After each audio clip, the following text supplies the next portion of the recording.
அதிசயங்கள் செய்கிறவர் நம் அருகில் இருக்கிறார். அற்புதங்கள் செய்கிறவர் என்றும் நமக்குள் வசிக்கிறார். தானியேல் 1:8-9 சேர்த்து வாசிங்க. தானியேல் ராஜாவின் போஜனத்தினாலும் அவர் பானம் பண்ணும் திராட்சை ரசத்தினாலும் தன்னை தீட்டுப்படுத்தல் ஆகாதென்று தன் இருதயத்தில் தீர்மானம் பண்ணிக்கொண்டு தன்னை தீட்டுப்படுத்தாதபடி பிரதானிகளின் தலைவனிடத்தில் வேண்டிக் கொண்டான்.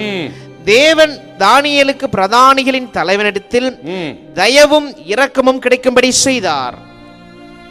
தானியேல் வாழ்க்கையை பார்த்தீங்கன்னா கிட்டத்தட்ட 2600 ஆண்டுகளுக்கு முன்பு அவர் எடுத்த அந்த தீர்மானம், ராஜ போஜனத்தினால் என்னை தீட்டுப்படுத்த மாட்டேன் என்ற அந்த தீர்மானம். ஏன் அப்படி தீர்மானித்தார்னா, ராஜாவின் போஜனம் எப்படி இருக்குன்னு அவருக்கு நல்லா தெரியும். பாபிலோனிலே அவர்களுக்கு உணவு சம்பந்தமான எந்த கட்டுப்பாடும் கிடையாது.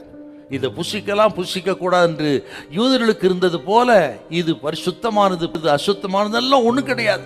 பன்றி இறைச்சி மிகவும் அவர்களுக்கு விசேஷமானது. அதுவும் எல்லாவற்றையும் அவருடைய நேபோ என்கிற தெய்வத்துக்கு படைத்து விட்டு தான் கொண்டு வருவார். அது நல்லா தெரிந்து தான் அந்த ராஜ போஜனத்தினால் என்னை சீட்டுப்படுத்த மாட்டேன் என்று கர்த்தருடைய வார்த்தைக்கு நடுங்கி எடுத்த அந்த தீர்மானம். சுருக்கமா சொல்ல போனால், என்னானாலும் சரி, பாபிலோன் தேசத்தில் ராஜாவுக்கோ பாபிலோன் கலாச்சாரத்துக்கோ நான் சமரசம் செய்து கொள்ள மாட்டேன், என்னானாலும் பரவாயில்ல என்று எந்த சமரசத்துக்கும் விட்டு கொடுக்காமல் தனித்து நின்றவன் தானியேல். வாலிப தம்பி தங்கச்சி, காலேஜ் படிக்கிறீங்க, ஸ்கூல்ல படிக்கிறீங்க, நீங்க வேலை வியாபாரம் பண்றீங்க, இருக்கிற இடங்கள்ல நீ எப்படி இருக்கீங்க? ஊரோடு ஒத்து போவோன்று வாடுறீங்களா? வேதம் சொல்லுகிறது, உலகத்துக்கு ஒத்த வேஷம் தெரியாதிருங்கள், அந்நிய நுகத்திலே பிணைவிடாதிருங்கள். வேதம் சொன்ன வார்த்தை. ஆக கவனமா இருக்கணும். எந்த சூழ்நிலையும் எப்பொழுதும் நீங்கள் கர்த்தருக்கு விரோதமான மக்களோடு அல்லது ஐக்கியத்தோடு மத பழக்க வழக்கங்களோடு சமரசமே செய்யக்கூடாது. சமரசம் செய்தவர்கள் வேதத்தில் பார்த்தீங்கன்னா தோத்து போயிருக்காங்க, நஷ்டமடைந்திருக்கிறாங்க.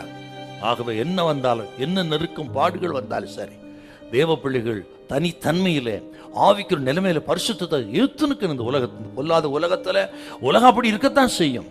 அவர்கள் மத்தியிலே தானியேலை போல ராஜ போஜனத்தினால் என்னை தீட்டுப்படுத்த மாட்டேன் இருதயத்தில் தீர்மானம் பண்ணியது போல தீர்மானம் எடுத்து நீங்க உறுதியா இருக்கணும். கேட்கிற வாலிப பிள்ளைகள், வாலிப நாட்களுக்கு தீர்மானம் ரொம்ப முக்கியம். உங்களுக்கு ஆண்டவருக்காக வைராக்கியமாக சில தீர்மானம் எடுத்து வாழ பிரயாசப்படுங்கள். கர்த்தர் உதவி செய்வார். உங்கள் எதிர்காலம் அற்புதமாக இருக்கும், ஆச்சரியமா இருக்கும். அல்லேலூயா, அல்லேலூயா.